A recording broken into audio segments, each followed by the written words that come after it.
ഇടുക്കി കട്ടപ്പനയിൽ നിക്ഷേപകൻ സാബു തോമസിന്റെ ആത്മഹത്യയിൽ കൂടുതൽ വിവരങ്ങൾ പുറത്തുവരികയാണ്. നിക്ഷേപിച്ച തുക ആവശ്യപ്പെട്ട സാബുവിനെ CPIM മുൻ ഏരിയ സെക്രട്ടറി ഭീഷണിപ്പെടുത്തുന്ന ശബ്ദരേഖ പുറത്തുവന്നു. തനിക്ക് അടികിട്ടേണ്ട കാലം കഴിഞ്ഞു എന്നാണ് മുൻ ഏരിയ സെക്രട്ടറി VR സജി സാബുവിനോട് പറയുന്നത്. എന്നാൽ സജിയെ ന്യായീകരിക്കുകയാണ് CPM ജില്ലാ സെക്രട്ടറി. കുറ്റക്കാർക്കെതിരെ കടുത്ത നടപടി വേണമെന്ന നിലപാടിൽ ഉറച്ചു നിൽക്കുകയാണ് കുടുംബം.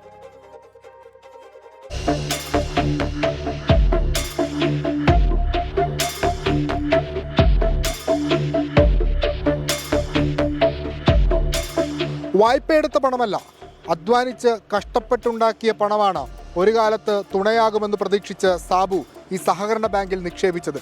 അത് തിരികെ ചോദിച്ചപ്പോൾ കേൾക്കേണ്ടി വന്നത് മുൻ ഏരിയ സെക്രട്ടറിയുടെ ശകാരവും ഭീഷണിയും. ഈ മാസം പൈസ നിങ്ങൾക്ക് പറഞ്ഞ പകുതി പൈസ വന്നു കഴിഞ്ഞിട്ട് നിങ്ങൾ അവരെ പിടിച്ച് തള്ളി അയാളെ ഉപദ്രവിക്കേണ്ട കാര്യമല്ല നിങ്ങൾക്ക്. എന്റെ സഹായം വിഷയമൊന്നും മാറ്റണ്ട. നമ്മളത് അറിഞ്ഞിട്ട് മിണ്ടാതിരിക്കുന്നതാണ്. നിങ്ങൾ അടി മേടിക്കേണ്ട സമയം കഴിഞ്ഞിരിക്കുക. എന്റെ പൊന്നു സഹോദരനെ കൊന്നു. നിങ്ങൾക്ക് പണി അറിയത്തില്ല കേട്ടാ. നിങ്ങൾക്ക് പണി അറിയത്തില്ല കേട്ടാ. എനിക്ക് സത്യമായിട്ട് നിങ്ങളുടെ പണിയൊന്നും അറിയത്തില്ല. സത്യമായിട്ട് പണി മനസ്സിലാക്കി തരാം. കഴിഞ്ഞ ദിവസം സാബു ബാങ്കിലെത്തി 2 ലക്ഷം രൂപ ആവശ്യപ്പെട്ടപ്പോൾ ജീവനക്കാർ മോശമായി പെരുമാറിയെന്ന പരാതി പറയാൻ വിളിച്ചപ്പോഴാണ് മുൻ ബാങ്ക് പ്രസിഡന്റ് കൂടിയായിരുന്ന VR സജിയുടെ ഈ ഭീഷണി. തന്റെ ചികിത്സയ്ക്ക് പണം കിട്ടാതെ വന്നതിനൊപ്പം ഭീഷണി കൂടിയായതോടെ സാബു പൂർണ്ണമായും തകർന്നു. സാബു തള്ളിയില്ല, അവരിങ്ങോട്ട് തള്ളിയെന്നാ സാബു പറഞ്ഞത്. അത് കഴിഞ്ഞ് ഭയങ്കര വിഷമത്തിലായിരുന്നു ആള്. ഭയങ്കര വിഷമത്തിന്ന് പറഞ്ഞാൽ 3 മണിയാകുമ്പോഴത്തേനും ഇവർ ഇട്ട് തന്നേക്കാന്ന് പറഞ്ഞു പൈസ കുറച്ച്. ഓപ്പറേഷന്റെ കേസാണ്. സാബു ഭയങ്കരമായിട്ട് നിരാശയിലാണ്. പൈസ എത്രയും പെട്ടെന്ന് റെഡിയാക്കി തരണമെന്ന് പറഞ്ഞു. അത് കഴിഞ്ഞ് സാബു പിന്നെ 3 മണിയായപ്പോഴത്തേനും വിളിച്ചു. 3 മണിയായപ്പോൾ വിളിച്ചപ്പോഴത്തേനും വേറൊരാളെ ഫോൺ എടുത്തത്. ആ പുള്ളി സാബുവിനോട് പറഞ്ഞു ഇപ്പം ഞാൻ ഒരാളുടെ കൊടുക്കാന്ന് പറഞ്ഞു. അതായത് VR സജിയുടെയിലാണ് കൊടുത്തത്. അപ്പോഴാണ് ഭീഷണി സന്ദേശം വന്നത്. കേസന്വേഷണത്തിൽ സഹകരിക്കുമെന്ന് CPIM പറയുന്നുണ്ടെങ്കിലും ഭീഷണിപ്പെടുത്തിയ നേതാവിനെ സംരക്ഷിക്കുന്ന നിലപാടാണ് പാർട്ടിക്ക്. കുറ്റക്കാർക്കെതിരെ ആത്മഹത്യാ പ്രേരണ കുറ്റം ചുമത്തണമെന്നാണ് കുടുംബത്തിന്റെ ആവശ്യം. കട്ടപ്പനയിലേത് ഒറ്റപ്പെട്ട സംഭവമല്ലെന്ന് പ്രതിപക്ഷ നേതാവ് VD സതീശൻ കുറ്റപ്പെടുത്തി. കട്ടപ്പനയിലെ ഒരു ഒറ്റപ്പെട്ട സംഭവമല്ല, അത് ആവർത്തിക്കപ്പെടുകയാണ്. സംസ്ഥാനത്തുടനീളം അപകടകരമായ നിലയിലേക്ക് കേരളത്തിലെ സഹകരണ രംഗം മാറുകയാണ്. ഈ സഹകരണ മേഖലയിൽ ഐക്യം വേണമെന്ന് പ്രതിപക്ഷത്തോട് ആവശ്യപ്പെടുകയും അതേ സമയത്ത് കേരളത്തിന്റെ വിവിധ ജില്ലകളിൽ പോലീസിനെ ഉപയോഗിച്ച് ഗുണ്ടകളെ ഉപയോഗിച്ച് ഈ സഹകരണ സ്ഥാപനങ്ങൾ പിടിച്ചെടുക്കുകയാണ്.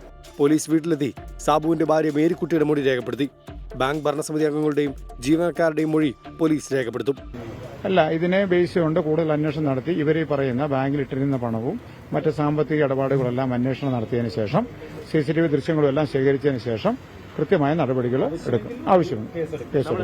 സാബുവിന്റെ ആത്മഹത്യാക്കുറിപ്പിൽ പേരുള്ള എല്ലാവരെയും ചോദ്യം ചെയ്യണം.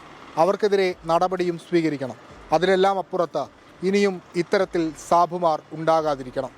കട്ടപ്പനയിൽ നിന്ന് ടീം 24. പൊതുജനം കഴുതയല്ല സാർ. സാബുവിന്റെ ആത്മഹത്യാക്കുറിപ്പിൽ പരാമർശിച്ചവർക്കെതിരെ എന്തുകൊണ്ട് നടപടി എടുക്കുന്നില്ല എന്ന ചോദ്യമാണ് ഉയരുന്നത്. ചില പ്രതികരണങ്ങൾക്ക് എന്നുവെച്ചാൽ നല്ലൊരു മനുഷ്യനായിരുന്നു. ഞങ്ങളുടെ എല്ലാ അറിവിലും നല്ലൊരു മനുഷ്യനായിരുന്നു. ഡിപ്പോസിറ്റ് ചെയ്ത പൈസ അദ്ദേഹം തിരിച്ചു ചോദിച്ചപ്പം കിട്ടാതെ വന്നപ്പോൾ അദ്ദേഹത്തിന്റെ വൈഫ് ഹോസ്പിറ്റലിലായിരുന്നു. അപ്പം അദ്ദേഹത്തിന് ഹോസ്പിറ്റലിന്റെ ആവശ്യത്തിനായിട്ട് ഇന്ന് പൈസ ചോദിച്ചപ്പം കിട്ടാത്തതിന്റെ പേരിൽ മനോവിഷമത്തിൽ ആത്മഹത്യ ചെയ്യുക.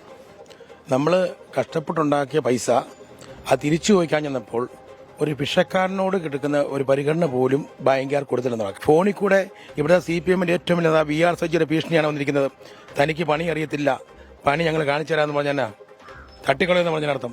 മരണത്തെക്കുറിച്ചെല്ലാം നല്ല ഒരു മനുഷ്യനായിരുന്നു. അദ്ദേഹത്തിന്റെ ഒരു നിക്ഷേപകന്റെ ദയനീയ അവസ്ഥ അല്ലാതെ എന്നാ പറയുന്നത്. കേരളത്തില് ബാങ്കിന്റെ അനാസ്ഥയാണ്, ഭരണസമിതിയുടെ അനാസ്ഥയാണ്. എത്രയും പെട്ടെന്ന് ഘാതകരെ അറസ്റ്റ് ചെയ്യണം. ഘാതകരെ അറസ്റ്റ് ചെയ്യണമെന്ന് തന്നെ ആവശ്യപ്പെടുന്നു. ബാങ്കിന്റെ ഭാഗത്ത് വീഴ്ച സംഭവിച്ചിട്ടാണല്ലോ പുള്ളി അങ്ങനെ ചെയ്യേണ്ടി വന്നത്. അവരുടെ കുടുംബം തന്നെ ഇല്ലായ്മയായി പോയി. തീർച്ചയായിട്ടും നമുക്ക് അംഗീകരിക്കാൻ പറ്റുന്ന ഒരു കാര്യമല്ല. എത്രയും പെട്ടെന്ന് ഇതിന് കാരണക്കാരായിട്ടുള്ള ആളുകൾ അറസ്റ്റ് ചെയ്യണമെന്നാണ് നമ്മുടെ അഭിപ്രായം.